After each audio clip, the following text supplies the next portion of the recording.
So, yung mga silingan, ingon, di lagi ni makatampo sa pag-eskwela, maminyo ra ni, mag-igat-igat ra ni. Don't explain. Show them after your graduation. Mother Teresa said, don't treat people as bad as they are. Treat them as good as you are. And I have here the beautiful quote from Pope Francis. Let us never forget the authentic power of service, which has its radiant culmination on the cross. Take note, no, mabalik-balik kita sa cross. Faith makes all things possible. Hope makes all things work, while love makes all things meaningful. Final quotation from Cardinal Tagle. Ingon siya, padayon, let us remember the best way to be a pilgrim of hope is to be a pilgrim of love. The best way to bring hope to people is to show the love of Christ. And I think this would summarize my main takeaway for all of you. Padayon, at the Holy Cross of Davao College at 74, muni akong iingon, no, padayon. Padayon as inspired and an inspiring community. Padayon as pilgrims and icons of hope. And let us remember that with the theological virtues, the Holy Cross of Davao College community will always be inspired and inspiring community as pilgrims and icons of hope. And end with a Jubilee prayer. Thank you so much, and may God bless you all. Thank you so much, Father Ronald B. Arcelias. Let us give Father a big round of applause. Wow. So, sir, may mga hugot kanina si Father, tama? Yes. Ayan. Unsay mong natunan sa hugot ni Father Ronald? Sir Yes, Jose? daghan ko'y natunan sa hugot ni Father. Ah, sige Actually, nga. nakahimo kog ako, Uy, mo ba? Yes. Can you share it with us, sir? Anong ba? Unsay mong hugot? Yes, okay. Unya, mangutana po ta sa itong mga audience. Yeah, of course, of course. Ang MC sa una, no, para fair. Gani. Sige daw. Unay hugot si Father, maning hugot ni Sir Jose.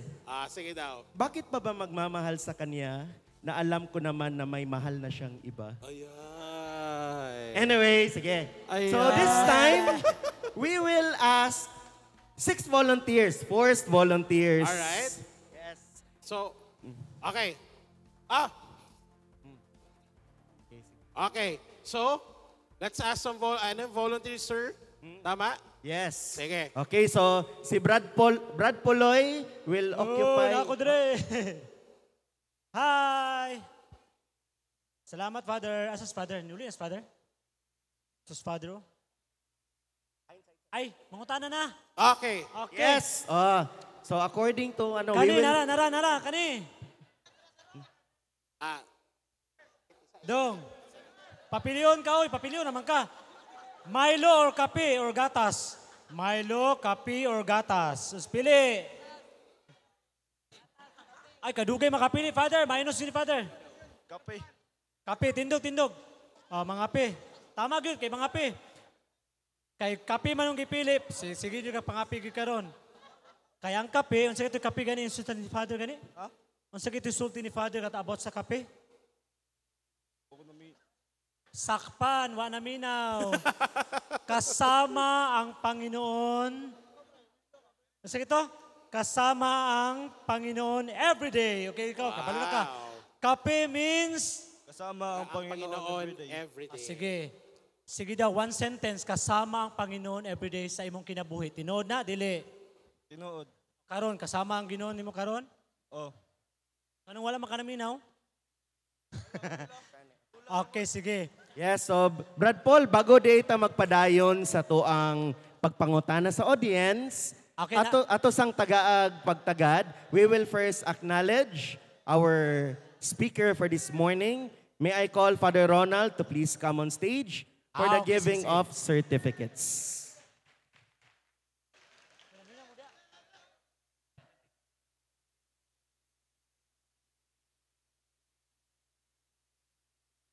Okay? may I request Ma'am Iris T. Miranda, the Religious Education Coordinator, to award the Certificate of Appreciation.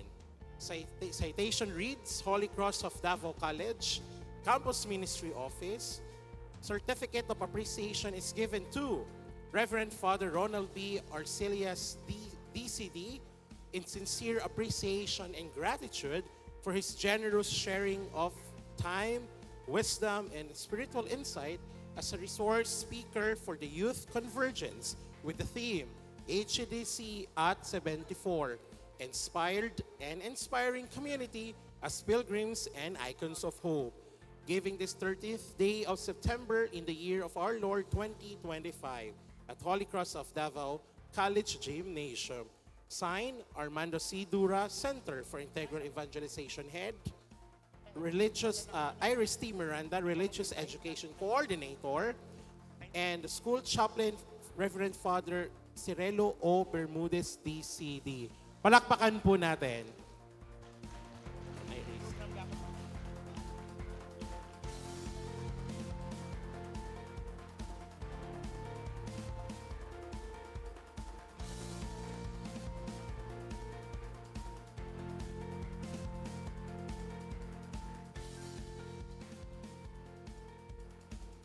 Okay, thank you, Father Ronald. Okay, so, padayon ta sa itong mga realizations. Yes. Okay, kanang dili man pwede nga mahumaning buntag, nga wala tay dala sa isip ug sa puso. Dinood. So, Brad Puloy, take it away. Let's continue, Sir Paul. Yehey! Nanapok ko dire! Asamang ka? Hello! Even me, I didn't see him. In 2, in 1, 2, 3. Wala gid ni sila. Wala gid nang apil dire. O, PowerPoint to yan, Sir Paul. PowerPoint. Nadire kani nagpahipi. Nagyo ka sa sentro. Imo ang learning samtang naminaw ka ni Father sa iyang talk na nindot kaayo about faith, love, and hope. Unsay mong mga imong nakatunan? Pangalan pa rin. I'm Isaiah Joyce V. Balanza. Akong nakatunan kay about faith. Okay, about faith. Unsa man ato? About sa imong faith? Uy, faith daw, Sir Paul. Faith di ay. Dili, faith. Okay. What about your faith? Imong pagtuo karon as ikaw? Mas nagpaliguan siya karon. Nag-school ako diri sa Holy Cross. Okay. Mas paliguno niyang faith kay nag-eskwela siya di sa Holy Cross. A round of applause sa imo. Wow, Okay. thank you, Padayon sa ma'am. imong pagka-faithful. Yes. Salamat. Sige, Sir Paul. Hanap pa tayo ng isa dyan sa taas. One Dire more. po ko, dire. Yan. Kani kay naguni nagi panggi sulat-sulat para sa Google Classroom. Pila kay ka points sa imong madawat karon? 25. 25 ba tanan? Ay, 100 all. Okay. Tindog. Okay. Kana rin ba yung mong gianhi karon para sa 100 points sa imong G class sa Ried? Opo, para sa sa Rian. Kanira gyud ay. Kung walay 100. Upat ka events sige. So kana ra gyud 100 points imong giapas karon ngano ni apil kaniyang Ablaze. Opo, sir. Kanira gyud yang giapas 100 points. Nya wala na may 100 points saan man na. Kadaghan pa ba, ana, Sir Paul? Other points lang. Okay. Wow. Honest kay siya. Honest Tinood siya. po, nangani sila para sa 100 points. At the same time, naminaw sad. Okay. Bitaw, sige. bitaw. Naminaw ka no? Kasi may ka-chat ganina. Ay, may Nasa mga Byungong. chat? Ay, Na-late nako. siya. Bakit may Okay. ka-chat? Asa kayong office of the, prefect of discipline, kaya na-late din siya, na-late. Ato sa ta dito tabi. Dito tate, kaya na-late man ka. Sige. Okay, sige. Nagpulising ka na dyan, Sir Okay Paul. na. Okay, so, Alright. Salamat kayo. Balag na-late ka, pero nakapas gapon ka karon. okay. Thank you very much, Sir Paul. Okay na. All right. Sige. And in this part also, we will be asking, again, our students and our delegates from the parishes kung what their realization during the Yes. session Okay. of Father Ronald. Sir Imahen? Yes, so diri na pod ko sa ubos. Yes. Okay, ganina sa taas man ta, diri ta sa ubos, muna ta sa taga-parokya. Unsay natun-an ninyo sa hamubuo nga talk ni Father Ronald Arcillas. Kinsay mag-volunteer? Volunteer or forced volunteer? Sige, sir. Kinsay pangalan po nato? Good morning, everyone. As Father Ronald, ako natun-an is how God good is us. How God good. Because as our nagatrabaho magkaroon, no? Then, dagag mga struggles jud in life. So, dapat nako i-deepen our faith kung asa jud padulong. But at the end of the day, we have to faith in God and we need to trust in Him jud. Thank you. Wow. So trust Pangalan in ni mo, sir? Him. Julius Gutierrez. Right, thank you, Sir Julius. From So, Julius. faith and trust in God. Thank Yes. you. So, magpalupig ba ang taga-HCDC? Sige daw, Ben. O, diliman daw. So, kinsay mag-volunteer? Yes, okay. Unsa po yung pangalan? Good morning, mga Holy Crushans. Mabuhay Madayaw. I am Rex Vincent P. Alvinia, first year student from Bachelor of Science, Bachelor Secondary Education major English under School of Teacher Education. So, based sa learnings and sa pang share ni Father kanina, what I learned is that una-una, God is the center of everything. Everything that tells us that there is hope and trust that we had because God is an example of how our life is lived and what is and became our motivation in life, that it tells us that there is nothing impossible with God if you have there's nothing possible Amen. with God if you have true faith beyond Him. Wow. Thank you. Amen. Palakpakan! Tama talaga. I really agree with that, Sir Jose. God should be the center of our life. Amen. Okay, Okay. kinsa pa'y gusto mo share your realizations, takeaways about this morning's activity. Ay, okay, naigi volunteer. Naigi forced volunteer. Nakikita natin, no? Pakipasa sa microphone. Okay. Don't forget to state your name and your college and program.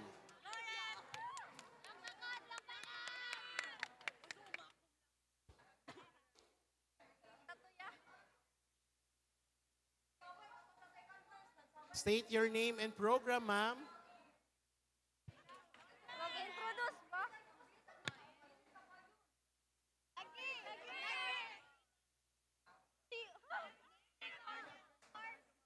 Hello.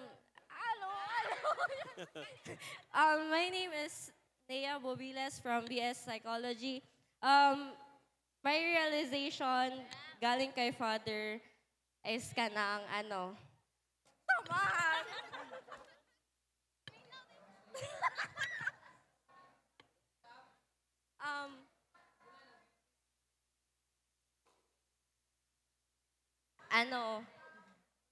Huh?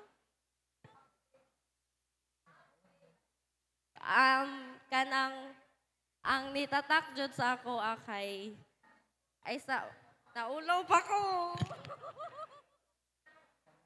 Naaday maulawon niya, Holy Cross sir, no? Isa na ko ato.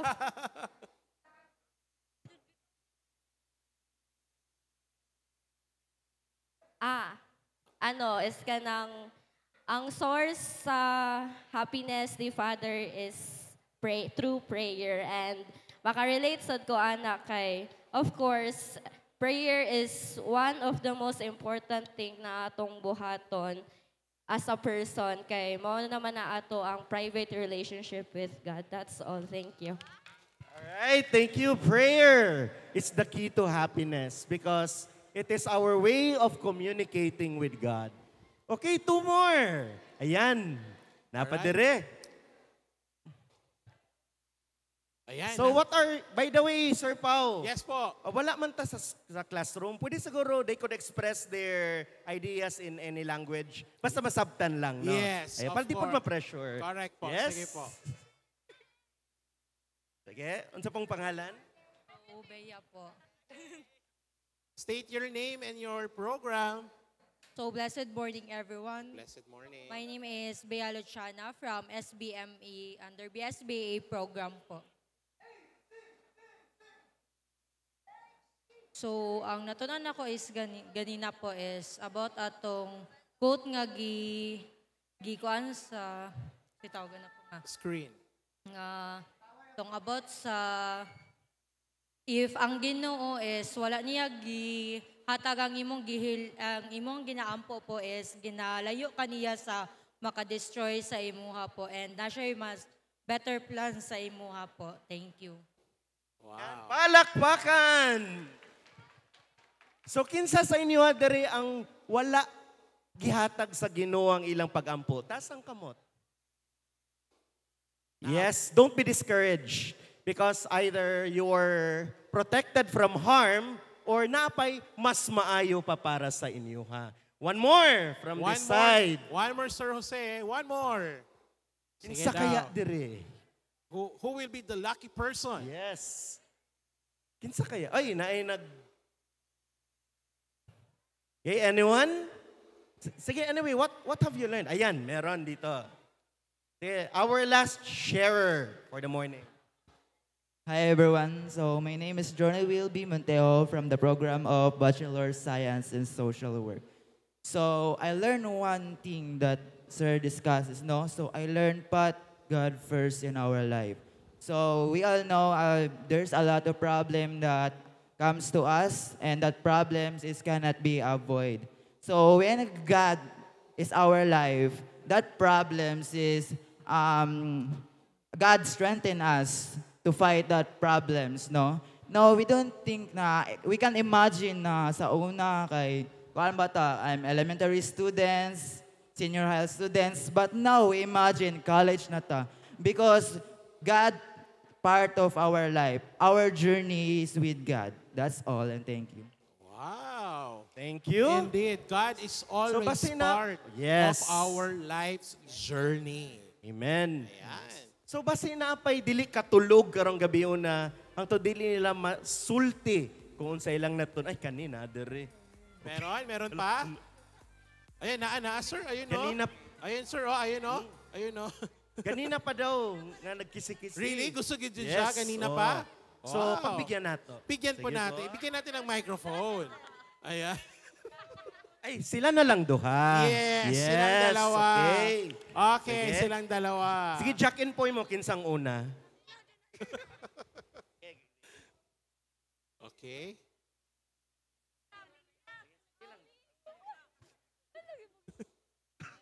Ba't naiiyak? Nag-away sila kay gusto nila mo share. Oo. Sige. Okay.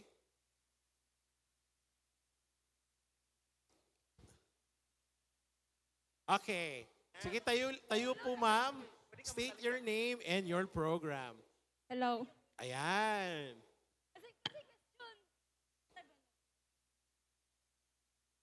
Mag-ano pa name? Ah. Mag-name pa, sir? Oh. Okay.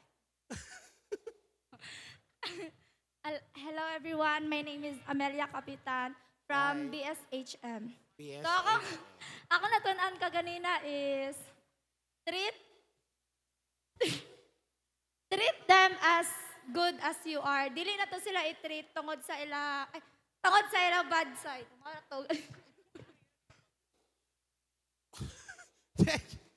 Palakpakan natin. Ayan. Don't Okay. treat. O sa to, wala kayo ka-gets. Wala ko ka-react. Don't treat bad. Ano yun? Sige. Treat others the way You want to be treated? Yes. Yun pala yun. Yun pala yun. Alright, so palakpakan nato ang tanan, labi na sa nag-share.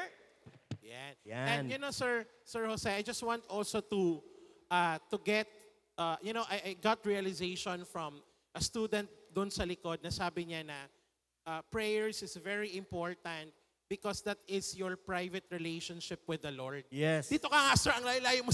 Dito ka na ang layo. And you know, my realization to that is, for us to improve our relationship, and this is for all kinds of relationships, sir, is the only way to improve and nourish, enrich relationship is through communication. Amen. And prayer is a form of communication. So that is why it is really important for us Catholics, for us Christians, to really establish a constant communication or prayer to our Lord, because that is the only way that you will able to have a healthy, enriched, and strong relationship. And also to add, Sir Jose, don't make your relationship to God private. We must be proud of our relationship to the Lord. Amen? Amen. Oo. Huwag tayo mahiya that we have relationship with the Lord. Yes. We must be proud of it. Ika. Amen. Alright, Okay. sir. So this time, are you ready for the password this morning? Ayun. Ayan. Tingnan mo, Ah. nabuhayan sila. Nabuhayan sila. Nabuhayan sila Oh. kung password na pinag-uusapan natin. Yes. Alright. So by the way, reminders, while in entering your password, first, make sure to attach your screenshots because the teachers will check that one. Okay. And make sure to follow the instructions given at Google Classroom. Okay. Okay, so we have 2 passwords this morning. and 2 we will, passwords? Yes. Alright. Sige, ano yun? And we will give it to you. The first password is Mithril, Oh. that is the time in, and Albion, which is the time out. So kindly take down. Okay. So we have 2 passwords for the morning time in and morning time out. Yes. Sige. Make sure to capture it and follow instructions stated at the Google Classroom. Google Classroom pala. Yes. Sorry. Ayan. Alright, so reminders for everyone. We will be back this afternoon at exactly 12:30 because especially for the first year, we will have the highlights this afternoon. So after these announcements and after the animation, you are dismissed from this morning and be back at 12:30 in the afternoon. For the first year later, for the MSAR ceremony, please bring your candles. Alright. So magka-candles mamaya. Magdala sila kandila. Yes. Because there will be a mission statement acceptance rite during the Mass. And also, Sir Jose, to add that, later, meron pa tayong isang session. Another session that would definitely empower us and to do the mission for the Lord. So later, don't